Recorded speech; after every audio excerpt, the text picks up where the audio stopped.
Assalamualaikum warahmatullahi wabarakatuh.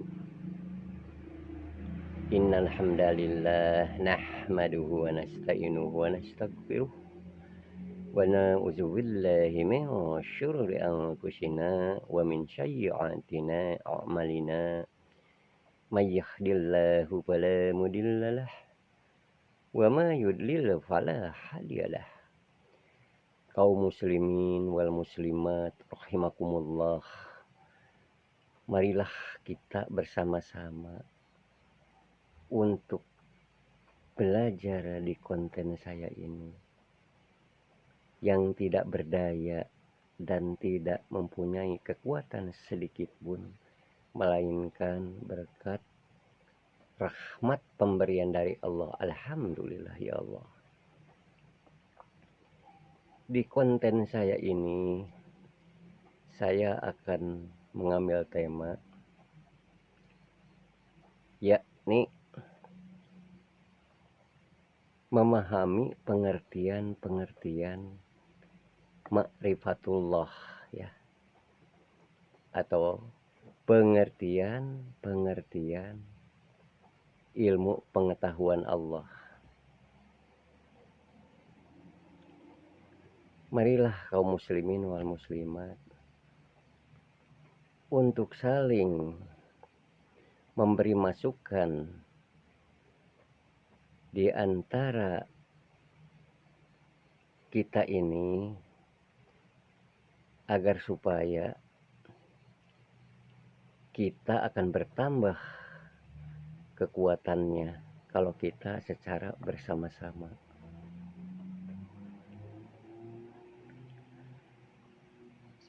Saya akan menyatakan atau akan mendalilkan hujah Allah yang ada di dalam kitab suci Al-Quran. Sebagaimana yang telah Allah firmankan, A'udzubillahi minasyaitonirrajim, Bismillahirrahmanirrahim. Yu'ti al-hikmata man yasha'u wa man yu'ta al-hikmata faqad 'utiya khairan katsira wa may yadhakkaru illa ulul albab. Yang artinya Allah akan memberikan ilmu hikmah kepada orang yang dikehendakinya. Barang siapa yang telah diberikan ilmu hikmah itu, maka orang itu, dia itu yang diberi ilmu hikmah itu telah mendapatkan kebaikan yang banyak dari Allah. Alhamdulillah ya Allah. Nah, kita ini sebagai kaum muslimin wal muslimat harus yakin dan janganlah ragu sedikit pun ya, agar keyakinan kita bertambah ya. Insya Allah Allah akan menganugerahkannya lewat para hamba-hamba Allah yang ada di bumi ini. Jadi inti pengkajiannya, pola dasarnya, Allah lah yang membimbing cahayanya kepada hamba-hamba Allah yang Allah berikan ilmu hikmah itu. Apabila hamba itu telah diberi anugerah oleh Allah, yaitu yang berupa ilmu hikmah atau karunia Allah atau disebut juga warid ya, maka hamba itu tidak akan bisa menolaknya, tidak akan bisa menahannya. Kalau sudah Allah meridhoi, tetap saja datang kepada hamba itu. Sebagaimana yang telah Allah firmankan, innama amaruhu iza arada syai'a an yaqula lahu kun fayakun. Maka jadilah. Dilanjutkan kepada firman Allah yang lainnya, bal naksifu bil haqq fayazmaghuhu fa iza huwa jahaqan. Sebenarnya kami akan melontarkan yang benar kepada yang batil.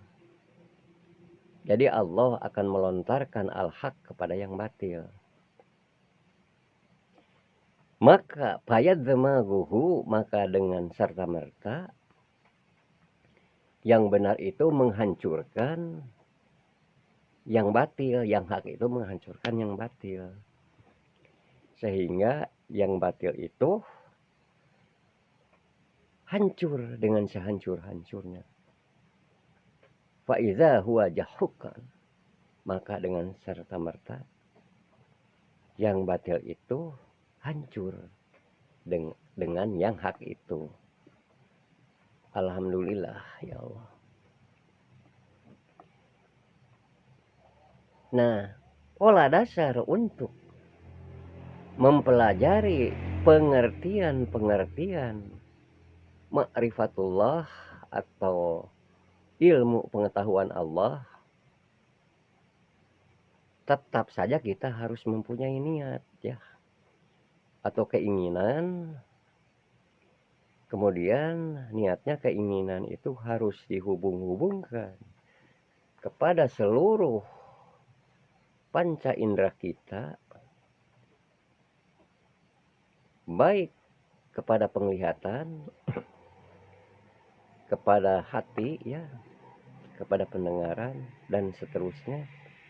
Tapi harus mengikuti petunjuk Allah dan contoh Rasulnya, serta jangan melupakan harus mengikuti pula orang-orang yang telah diberi nikmat oleh Allah, yaitu orang-orang yang terdahulu. Dan jangan melupakan harus mengikuti pula orang-orang yang kemudian yang telah Allah beri petunjuk atau beri nikmat pula. Orang-orang yang kemudian juga itu adalah sebagai hamba-hamba Allah yang telah Allah lontarkan karunia-Nya kepada hamba yang dipilih oleh Allah.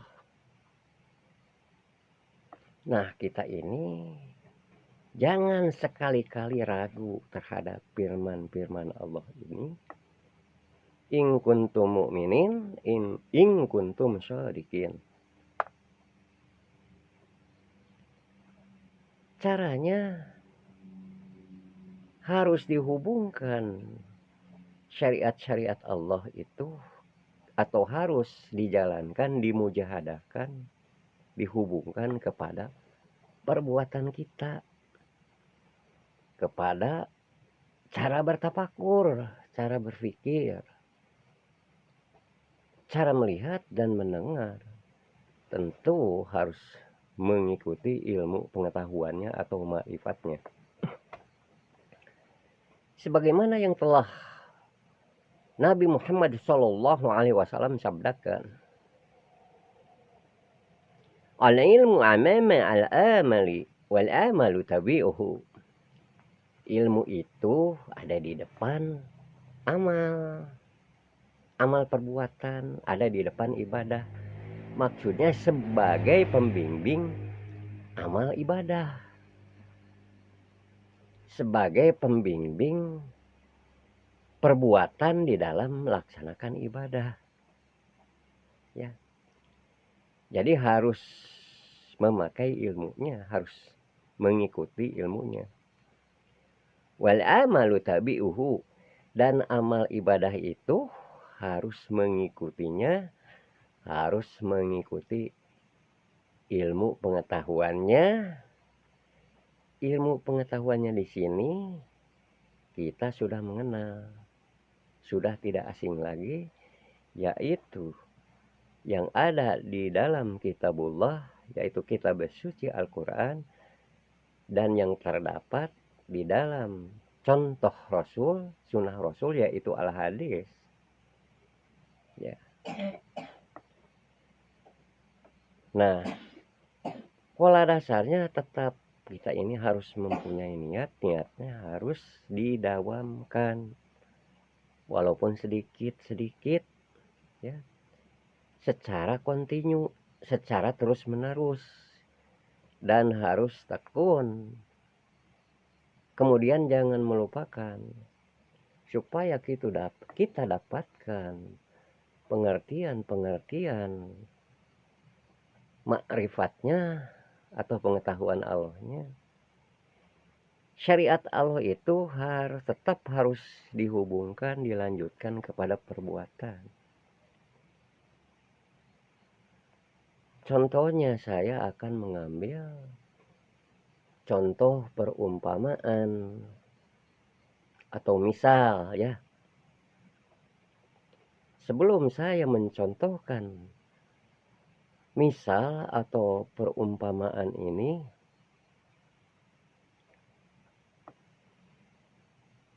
saya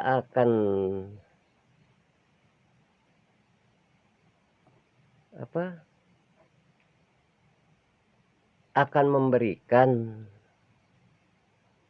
atau akan mengingatkan firman Allah terdahulu, ya. A'udzubillahi minasyaitonirrajim. Bismillahirrahmanirrahim. Allahu akbar. Masya yudillu bihi kasyira wa yahdi bihi kasyira wa ma yudillu bihi lal fasikin. Dengan perumpamaan itu banyak orang yang tersesat di jalan Allah. Maksudnya mata melihat tapi tidak melihat dengan sebenarnya, tidak bisa melihat kebenaran walaupun mata itu melihat. Telinga mendengar tapi tidak bisa mendengarkan apabila ayat-ayat Allah itu dibacakan. Dia itu mempunyai hati, ya, tapi tidak mau memahami kepada ayat-ayat Allah. Maaf ya, di sini bukan saya menuduh atau bukan saya untuk berdebat, tapi di konten saya ini untuk memberi sebuah masukan untuk keseluruhan golongan kaum muslimin wal muslimat. Mudah-mudahan menjadi masukan tambahan ilmu yang bermanfaat. Amin ya Allah ya rabbal alamin.